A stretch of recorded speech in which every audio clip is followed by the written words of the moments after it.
Hello dear student, today we are going to learn a poetry section. Section number 2 is known as poetry. There are 8 poems in our syllabus, but today's educational year 2 poems are deleted. Poem number 2.7 and 2.8. तर आपण section number 2चा अभ्यास करणार आहोत. त्याला कवितेचं section आहे, त्याच्यामधून 8 कविता आहेत आणि त्याच्यातली कविता नंबर 7वी आणि कविता 8वी 2.7 आणि 2.8 हे आपल्या अभ्यासामधून वगळलेले आहेत. So today are going to learn the first poem song of the open road which is written by poet Walt Whitman.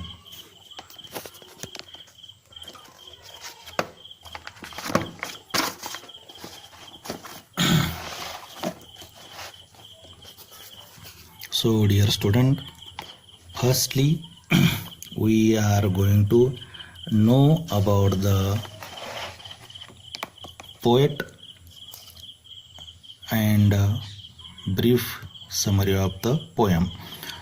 Poet Walt Whitman was born in 1819 and he was passed away in 1892. Walt Whitman was an American poet, essayist and journalist. Walt Whitman हे American कवी होते, ते essayist होते, त्याने अनेक ages लिहिले आणि ते जर्नलिस्ट होते. जर्नलिस्ट म्हणजे पत्रकार. Whitman is among the most influential poet in the American canon. तर अमेरिकेमधले हे एक महत्त्वाचे कवी होते आणि त्यांच्याद्वारे अनेक लोक इन्फ्लुएन्स प्रभावित झालेले होते.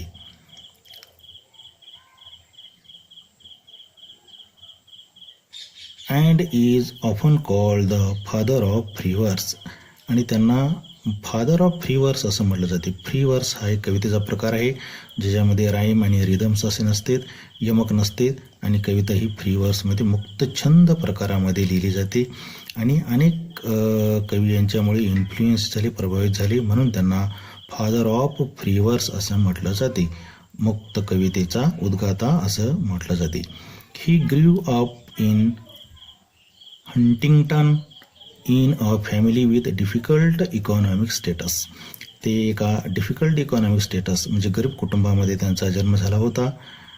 He is major work leaves of grass was published in July 1855. त्यांचा एक कविता संग्रह आहे लीव्ज ऑफ ग्रास, खूप प्रसिद्ध आहे वॉल्ट विटमन यांचा, आणि तो जुलै 1855 प्रसिद्ध झाला. आणि त्याच्यामधलीच ही एक कविता आहे आपली song of the open road. His O captain my captain, a poem written on the death of Abraham Lincoln is widely popular.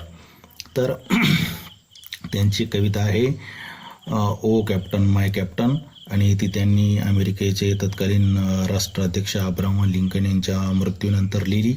आणि ती कविता खूप प्रसिद्ध आहे, वाईडली पॉप्युलर आहे. आणि तुमच्यापैकी तुम्ही 10वीच्या सिलेबसमध्ये ती कविता अभ्यासलेली असेल. आजही 10वीच्या सिलेबसमध्ये ती कविता आहे, तुम्ही पाहू शकता. So this is about the Walt Whitman. Now we are learn brief summary of the poem. The section 1 of Song of the Open Road from Leaves of Grass is beautiful blend of self-awareness, free will and tenderness of heart. तर हे त्यांचे leaves of ग्रासमधून घेतलेली song of the open road ही कविता आहे. आणि कवितेमध्ये काय आहे, it is a beautiful blend of self awareness.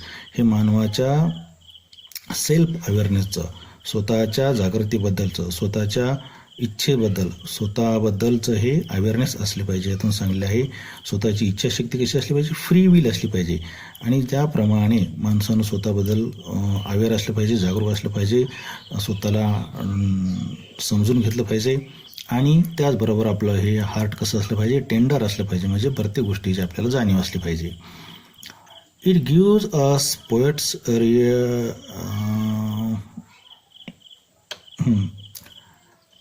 It gives us poets realization that along the journey of life, one will face a test of wisdom which is not tested in any school or university.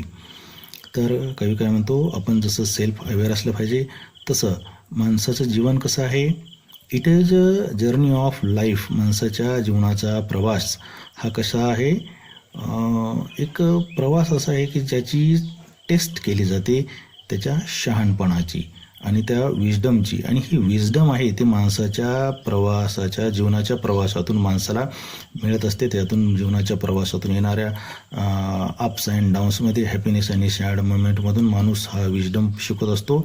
आणि जो wisdom which is not tested in any school or university, आणि जो wisdom, जो शहाणपणा कुठल्याच विद्यापीठामध्ये किंवा शाळेत हा टेस्ट केला जात नाही.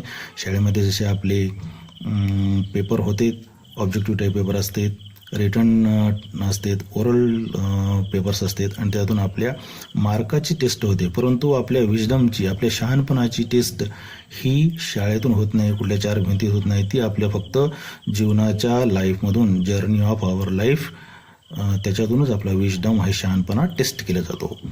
अ road is something everyone uses, whether rich or poor, and it forces all levels of people to associated with another. आता मानव हा जो जीवनाचा रोड आहे ते सगळेच लोक चालत असतात. त्याच्यामध्ये गरीब असते, श्रीमंत असतात आणि प्रत्येक जण या रोडवरून चालत असतात आणि ते एकमेकाशी असोसिएटेड असते, संलग्न असतात. द रोड सिग्निफाईज मोबिलिटी, आणि ही रोड कशाचं सिम्बॉल आहे, it signifies the mobility, is the symbol of mobility, गतिमानतेचं प्रतीक आहे. There is no pause on the road, the road of life is endless, त्याला कुठल्याच प्रकारची मर्यादा नसते, कुठं एंड नसतो, कुठं पॉज नसतो. आणि असा हा रोड मोबिलिटीचं, तुमच्या गतिमानतेचं प्रतीक आहे. One can take the road as a point to start over towards something new. आणि वन कॅन टेक, आपण आपल्या जो रोड आहे, जीवनाचा रोड आहे, ते कशाची तरी सुरुवात असली पाहिजे. आपल्या चांगल्या कर्माची सुरुवात आपण एका ठिकाणाहून केली पाहिजे. अँड वी स्टार्ट टुवर्ड आवर गोयल, आणि ती सुरुवात कशी पाहिजे, आपल्या ध्येयाप्रती नेणारी असली पाहिजे. Whitman talks about the people and places. He argue against staying in one place for too long, although the hospitality may be true. विल्टमन काय म्हणतो, त्या लोकांबद्दल बोलतो जो लोक रस्त्याहून चालत असतात. अनेक लोकांविषयी, अनेक रस्त्याविषयी, अनेक प्लेसेसविषयी विल्टमन हा सांगतो. आणि तो काय म्हणतो की प्रत्येकानं आपल्या रस्त्याच्या मार्गावर चाललं पाहिजे. We also go to the aim with various types of obstacles if there is hospitality. आणि आपल्या जर जीवनाच्या रोडवर कुठेतरी आपलं हॉस्पिटॅलिटी, आदरातिथ्य जरी केलं जात असेल, आपली प्रशंसा केली जात असेल, if you appreciate on the life of our road, we can't stop, we can't take any pause, we should be achieve our aim. So this is about the brief summary of the poem. आणि आता आपण प्रत्यक्ष पोयमला सुरुवात करू. The कवितेचं नाव आहे song of the open road, which is written by Walt Whitman. So we see the first stanza. A foot and light hearted I take to the open road, healthy free the world before me, the long brown path before me leading where I choose. तर पहिल्या स्टांजामध्ये कवी आपल्याला सांगत आहे, अ फूट and light hearted I take to the open road, healthy free the world before me. Afoot म्हणजे एक मार्ग, एक रस्ता, एक वे. आणि लाईट हार्टेड म्हणजे इथं आनंदाने. कवी काय म्हणतो, लाईट हार्टेड शब्द जातं आनंदाने. I take to the open road, मी माझं पाऊल, मी माझा रस्ता, मी माझा मार्ग खूप आनंदानं ओपन रोडकडे मार्गक्रमण करत आहे. Poet says that why he says the open road because there is no end in the journey of life, there is no end. Healthy free the world before me, and the world before the poet is healthy free. He says that the माझ्यासमोर जे जग आहे ते कसं आहे, healthy आहे, free आहे, आणि तिथं कुठल्याच प्रकारचे काय नाही, ऑब्स्टॅकल्स नाहीत, एनी वरीनेस नाहीस, आणि सगळं काही मला या रस्त्यावर चालण्यासाठी मोकळं आहे. The long brown path before me leading where I choose. आणि माझा जो रस्ता कसा आहे, लाँग आहे. It is not a short way, it is a very long brown way, आणि तो त्याला क्रॉस करायचा आहे. आणि तो लाँग ब्राऊन वे, जीवनाचा मार्ग, त्याने तपकिरी रंगाचा, तपकिरी रंग कधीचे तिथं कवीने आपल्याला त्याच्या येणाऱ्या समस्याविषयी, रस्त्यावरच्या समस्याविषयी चांगला आहे. तपकिरी म्हणजे रेड कदाचित, आणि रेड म्हणजे हे आपल्या डेंजरचं प्रतीक असते. It is the symbol of danger. When we go to achieve our aim there are comes various types of obstacles. आपल्या जीवनात आपण अनेक गोष्टी